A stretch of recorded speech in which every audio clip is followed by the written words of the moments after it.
एबे आंचलिक पाणीपाग विभाग पक्षर बड़ खबर सामना को आसी 4 दिन जाए राज्य में हालुकारु मध्यम धरण वर्षा संभावना। तेबे सूचना अनुसार ता पूर्व भिडियो को गोटे लाइक करूँ, सब्सक्राइब कर बेल आइकन को प्रेस करूँ, जहाँफल जेकोसी लाटेस्ट खबर आपण मैंने आम चैनल माध्यम सर्वप्रथमे पाइपर। चलतु खबर पर नजर पकाइबा। राज्य को पुणी फेरिला वर्षा। आसंता 4 दिन पर्यंत राज्य में हालुकारु मध्यम धरण वर्षा संभावना नहीं पाणीपाग विभाग सूचना। किछि जिले में प्रबल अति प्रबल वर्षा हो पारे। आज पाणीपाग विभाग पक्षर 5 जिला को येलो वार्निंग जारी कर 70 से 110 मिमी पर्यंत वर्षार संभावना रही।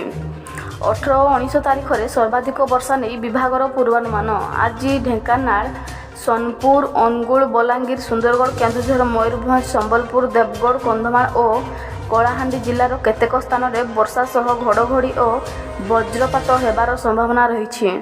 सेहीपरि आसंता काली जाजपुर, भद्रक, केन्द्रापड़ा, कटक, जगतसिंहपुर, खोर्धा, पुरी, नयागढ़, केन्दुझर, मयूरभंज, बालेश्वर, गंजाम, गजपति आदि जिले में प्रबलर वर्षा हो पारे।